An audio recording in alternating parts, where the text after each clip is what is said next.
Welcome to Game Set Matchup, the podcast where we talk everything partnerships, the good, the bad, and the ugly. Hello everyone, I'm Carl Busby, your host of Game Set Matchup, the number one partnerships podcast, and we are back with another episode. So today I caught up with Carrie Forbes, who is the CEO at a company called League Data.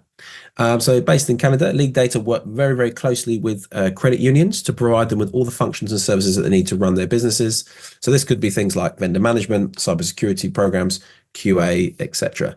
Having previously worked with the likes of the Department of Justice, Carrie joined League Data in 2014 and started out as a strategy officer and then going on to become CEO in 2020.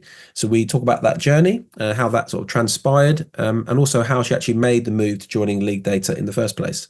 We discuss what makes a great partnership for League Data and the challenges that they face work with different fintech companies and credit unions. She also provides some top tips, for young people starting out in their careers and some of the things to take note, when you have so many opportunities at a young age. Remember, you can find out more about Finder and how we're helping businesses secure discovery calls with vetted decision makers by hitting the links in the description. Enjoy the episode. Okay, hello everyone. So welcome to Game Set Matchup. This is a podcast where we discuss all things partnerships. Maybe you're new to the partnerships world, looking for some hints and tips on how to get started, or, it could be like an experienced pro, just looking for a bit of inspiration or direction. Whichever one it is, we thank you as always for tuning in. As always, I'm your host, Carl Busby. And so please welcome our guest today. We have Carrie Forbes, who is the CEO at a company called League Data. Hello and welcome, Carrie. Hello, and thank you for having me. Absolutely. Thank you for coming. Thank you for coming there and coming to speaking to us. Cool. So we'll start off, as we like to do, listeners, people listening in, just to, get a little bit of a understanding, a bit of introduction about obviously yourself. So yeah, if you wouldn't mind, if you could just tell listeners a little bit more about, yourself, a bit about your, sort of background, what you're sort of doing in your sort of current role. And then, what is League Data? What does it do? Great. Absolutely. So League Data, I guess kind of like myself, is a bit of a unique organization. And so we service and we're owned by approximately 40 credit unions on the Atlantic coast of Canada. So that's 4 provinces. So we have a very large geography. I think you could fit Western Europe in our geography. But that's, and so it's a lot of space, but not as many people. Lots of challenges to serve our credit unions, which are smaller financial institutions. So League Data was created in 1975. So we're an old fintech.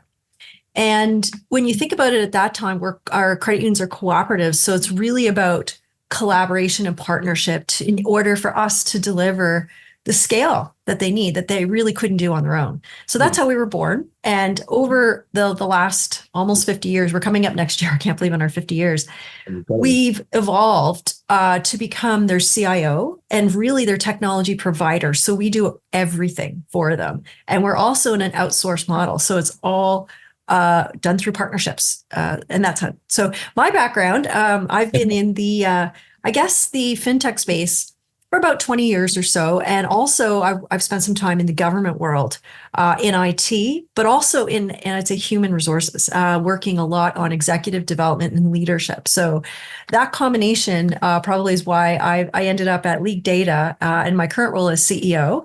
I started there as the strategy officer, really to think about how we were going to take our organization into the digital world. And a big component of that is it's all done by people. So whether it's people that we work with and also all of our partnerships. So I think that's the blend of my background and how I got to be at this unique little company. No, that's amazing. So I think just also for our listeners, obviously I did a bit of research just before we think. So obviously in the UK, we don't really have the term sort of credit unions. We obviously have banks, we have maybe building societies. So I don't maybe just in your words, what would you say is the kind of core differences between what you'd say a credit union is over there and like an actual bank that you would kind of go to? Great. I think it's very similar to what a building society, and we work actually with a few of them globally. Okay. But it's really about purpose. And so when you think about the origins of the credit union movement, they actually started at the time of the Industrial Revolution. So as the economy was changing, you had this scenario where all of a sudden people were left behind. And so the idea of the members owning the financial institution and benefiting from that in a cooperative way was born. So cooperatives have a number of values that they need to actually live by. It's part of their charter.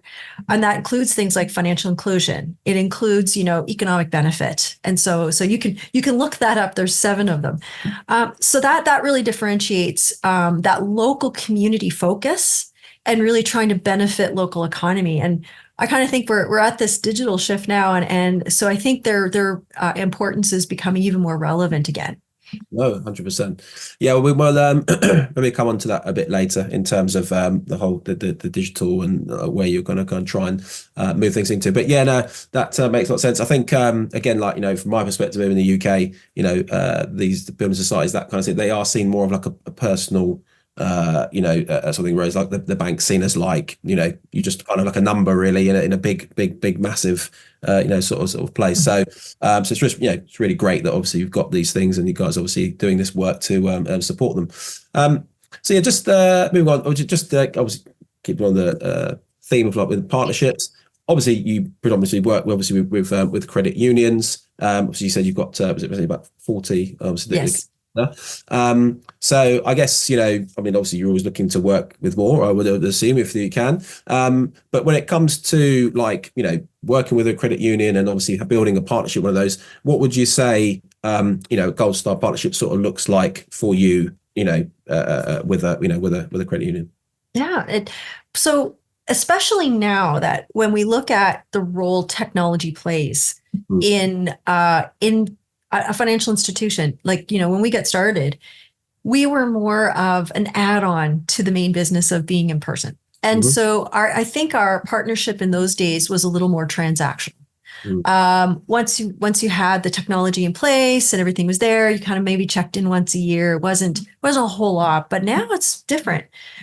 Partnership we're expected to deliver more than just tools. And a lot of that is really meeting business requirements and also helping them realize some complex things that aren't really the business. So partnership now has to have alignment. And I think there has to be a shared sense of, are we going down the same road? And a lot of what we do is really start to eke out principles. Are we following the same way of doing it? And I think that's important because if you're not really doing business in the same way, you can come into a lot of conflicts and it can really actually detract from things like your member experience or your customer experience.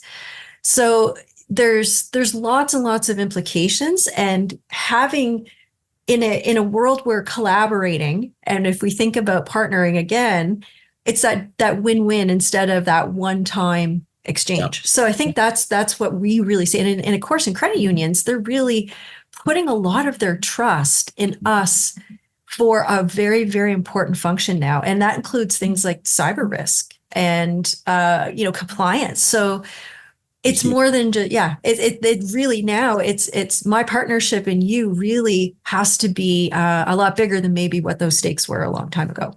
Yeah. No, that's amazing.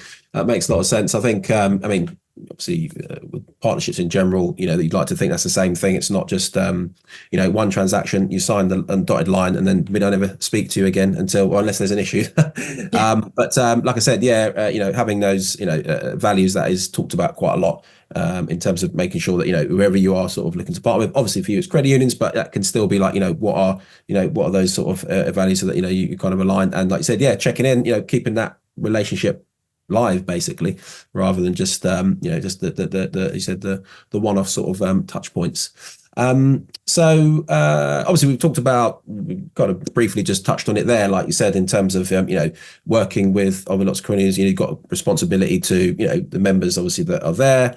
You touched on that cybercrime. So what would you say like the challenges that you kind of pose with with managing obviously all these services and providing for all these credit unions? What would you say is like one of the most challenging things, or a couple of things, and like how are you currently sort of going about sort of tackling those sort of at the moment? There's a lot of different challenges. And I think one of the, I guess in our model, in addition to the credit unions that we partner with a lot of fintechs. And so in the same way, we're aligning their principles, like all of this together, and making sure that we have a good ecosystem that can provide a good cost structure. Now, to do that, it Yeah. requires them to work a lot more closely and to provide some standardization and to share some of the path. And that can be really, really difficult because not everybody may agree. And so in the past, it really restricted a lot of different ways people could collaborate. Yeah. So what we're finding now is new technology makes that more accessible, but gathering those requirements and getting to a state of common has been really, really tough. So, there's one of the challenges. How do you get everybody to play together? And that takes a lot of talking. It's a lot of these things that sometimes we don't have patience for. And people just want to get on with it. So collaborations can be weak if we're not really focused on how we're going to influence and how we're going to support and work through maybe challenging discussions, for example. Often we think collaborating is all sunshine and roses, but it's actually a lot of disagreement and figuring out how to move past it. No, absolutely. No, I agree. And would you say well, I guess, has there been times where, you wanted to particularly partner with someone, maybe it could be at fintech or whatever, and then obviously, you kind of realize that, for whatever reason, just things aren't going to quite work. And so, you've just decided to just end that collaboration there and then move on. That's happened. Yes. And I think, especially if you're actively managing a lot of different customers and a lot of different relationships, many things can happen. You can start down a path and then there can be a leadership change, and that can actually change the direction that you were heading in. There can be, I think this is more common, complacency, where you start off really great and then you kind of take for granted and you don't invest in the maintenance things that you need to do to keep aligned. You can also, I think, sometimes the market can shift and all good intentions and you want to shift in one direction and maybe your partner doesn't. Not unlike, regular human relationships. These business relationships now start to have these dependencies and implications. So, that's why contracting is changing and we're seeing shorter terms because it gets tougher to know, is that commitment going to stick? So, yeah. No, it definitely makes sense. So just another question, just was a bit more about yourself. So obviously you've been at League Data since 2014, is that correct? Yes, yeah? Yes. So yeah, just like people obviously listening, I know we touched on it a little bit, obviously at the beginning, giving a background, but what sort of inspired you want to move, obviously from what you was doing in your previous, sort of job and to come and work, in sort of the space where you are now. Just intrigued to know what made you want to, do that switch. It's an interesting story because I was actually headhunted into this role, and I had been out looking for a different opportunity. At the time, there was a lot of change going on, and I was in the public sector. I really enjoyed what I was doing, but you could see that there were things that were probably going to shift. And sometimes, I was thinking maybe I should just explore to see what else might be out there. And as I was doing that, a recruiter reached out, and I had no idea League Data existed. We didn't even have a website then. Oh, wow. They were so underground. We had security by obscurity. Was what I was told. Yeah. But and this was an organization that was looking for a lot of change. Again, had been and the CEO at that time, my boss, had only been acting in the role for 3 months when they wanted to fill a role that was sort of dual. It was, yes, when we wanted it was like a solution architecture of it, figuring out how we're going to evolve, but it was also how we're going to change our culture and how are we going to actually start to change our team to move forward. And to his credit, he really got it. If we don't start with the people, the rest is not going to flow. So that was sort of my unique hat, where I had both a bit of the technology and banking background, because I started out in school actually with an English degree, with psychology and theater. And I thought I was going to go into, I think, television journalism or something like that. And I needed to work, and I started working at a bank, just thought I would be there a year. And like many people, and it was early 90s, the economy wasn't great. So I was earning money and I figured I was good at it. And I stayed for 10. So it was interesting to see all these different paths emerge. And then when the League Data role came up, I sort of fit in there. And it's been, I think because my background also, I do a lot of volunteer work in community. So it sort of blends all of these things when you look at credit union and where we are. Yeah. That's brilliant.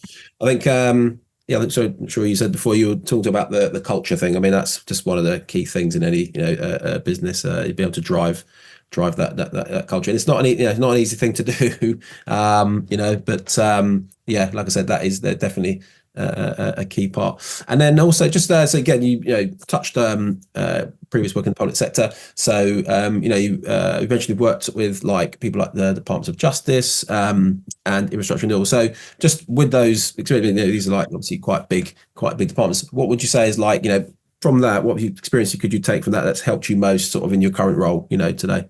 I credit both. That experience was like a boot camp for where I'm at today, to be honest. And banks are highly regulatory, but here's the fun thing. Credit unions and even like organizations like ours. What's interesting, it's like taking private and public sector and kind of mashing them together because they have a democracy element to them. Right. So working with these organizations taught me a couple of things. First of all, although they're really big and very complex in their own ways, there's a lot of similarities in their challenges, a lot of similarities in what they were trying to achieve. And when we get right down to it, human nature isn't that different, which is we all don't like change. Technology can be really problematic when people don't understand how it applies, when it's poorly designed, when it gets in their way. And I think the other thing, and this is a really interesting one, sometimes we assume, and I did this with especially our judiciary. So, some of your most intelligent, top people in your in your society, and you take for granted that they don't have the expertise that you do. And sometimes, we really, really take for granted our users and make biases and assumptions. So working with these groups really taught me a lot about better listening, better kind of thinking about that. And that really, when you're delivering service, it doesn't really matter. Everybody thinks they're unique. And they are in their own way, but at the heart of it, the bigger challenges are still pretty universal. So bringing that in, our credit unions have worked very similarly, similar types of regulatory challenges, similar types of people, all kinds of grassroots up to the top. So yeah, it was, when I look back, I thought I definitely was able to bring much of that to the table. So yeah. That sounds great. Yeah. I mean, I think again, it was just intriguing to know, essentially the experiences that obviously people can take, obviously from one, up to the next, and just hearing that, different place, but a lot of the things, a lot of the challenges are still, kind of very, very, very similar. So I've experienced that myself when I've moved jobs as well. So just touch on that a little bit, because obviously we talk about the experiences. So, we do like to ask people that come on, as we said, we know things aren't always perfect. There's probably some things that you've learned along the way that maybe you would have done obviously differently if you had a second chance. So if you could just imagine your younger self starting out, is there any like one or two little tips that you would sort of give to yourself, to say ahead of time in hindsight, look, just do it, try and do it this way, or do it this way, to save yourself some pain? Yeah, I love this question, and I sometimes get the privilege to speak to students who are either graduating or in their early university years. And I see the same thing that I felt in them that really, I think, holds you back when you're at that age. First of all, it's pressure. So a lot of it is society kind of does this, right? Which is, okay, you got to kind of figure out your path at 17, 18. Yeah. And you've had a lot of education, but you haven't really had a chance to get out and apply that in experience. Absolutely. And to be open to following your energy where it takes you, because I've seen, and I actually spent a bit of my time as a career counselor, so I could see this kind of emerging. Sometimes if we have a blind tunnel to opportunity, and we're saying this is the absolute, we don't take the little side roads, you never know what capabilities you may have that you never had a chance to try out. Yeah, and that's how I learned I was actually really good in the banking world for some reason. But at the same, I stressed about it a lot, and I probably could have done a few things earlier for myself, maybe not put so much, I'd say, stress and some health issues that might have emerged from that because thinking and having this whole identity crisis about being attached to my title. So sometimes we put more stock into what it feels like or what it might look like or this achievement than what am I doing every day? Yeah. What is it where my energy? And as you build all that, it's important to know that every experience you have is not a waste. It contributes and makes you unique. Like I just shared, you've got all these capabilities you don't never know. And especially as jobs change, things that I've done in the last 10 years didn't exist when I was in school. So being open and not putting that pressure, but yet just take those steps. I think that's really key. And then being open to that discovery. So I think that to me was if I was to go back, I probably would have had a lot more fun. Yeah. And that is important. So that, and also that self-care piece, that's the second part as I'm approaching midlife here. And, do take care of yourself. Don't grind your health down and it catches up quickly. So you need to learn how to rest and get that in your cycle. So I really, really like that. It's, I think I can relate to it, when I was younger, and a similar thing in terms of, you are pressured to like, you need to pick this or you need to pick something. And then, like you said, a lot of times people do just pick something and, they go and spend a load of time and then realize they just absolutely hate what they're doing and stuff like that. So, I mean, obviously these days people got so many different opportunities and like you said, things you can do, but I think it is key is like, don't get so bogged down, so many, attributes people can have, which can be used in all sorts of different things and, not to get sort of bogged down too much with, being told, just take, this is what you need to sort of go down. So I really like that. And then just talking about a bit about teams. We touched earlier, you said about, building a culture is one of the key things, to have a good business and stuff. So just on that as well, like any other sort of tips you would say around, in terms of creating, like a high performing teams and cultures, because obviously as we know, for any business to like really succeed, you've got to, that's got to be there at the heart of it. If you haven't got people wanting to do with it, they leave and, you lose, you can end up losing good talent. So yeah, just if you've got any couple of tips around that. Absolutely. It's my passion is the culture piece of everything. And I truly, truly believe, because I've lived it, it does eat strategy for breakfast. It is the most important part. Pandemic taught us that all of our strategies went sideways. A lot of things that we were planning had to change dramatically. And what kept our team going through that immense amount of change was this idea of our culture and how we work together and our purpose. So I think one of the things that's so important for leaders, especially, is you said it. And if you're not doing what you say, you have nothing. You have to be part of it because people will model you. And if it's just lip service, it'll die on the vine. So I think that's really important. Leader, you either do it or you don't. It's that clear. I think culture is also something within teams that you need to constantly build. And it's something that you can't set and forget. I do remember when I first joined League 10 years ago and we started down a road and we had done this little piece of work. And I remember saying, okay, well, I guess we're good for that. I'm like, no, we're never finished. But it's also with the mindset of how are you bringing leaders along and empowering people to build that succession? Because like you say, if people leave, and it will happen eventually, you need to have others ready to go, but also thinking about the organization's overall health and how you're going to make sure that regardless of who's working there, it's the culture that you build and embed that carries that through. So I think, making sure that you participate, making sure everybody's part of it. If you don't have full participation, it's going to eat away. You're going to end up with those little silos and pockets. So it's intention. And I think that's what I'll sort of leave it on. And whether it's remote, because we are a remote organization, we have folks global. You have to intend and plan and be deliberate, or it'll easily fall off. And again, just like a marriage or a relationship, if you don't put the effort in to keep that going, and people don't feel it's legitimate, it's just not going to take off and be fostered. So, yeah, no, I really like that. I think, for me, it's all walks of life. Like I said, you've got to be able to, put the effort in and see that, like I said, that everyone is. People are pushing that the same direction. I've obviously worked in a few businesses, and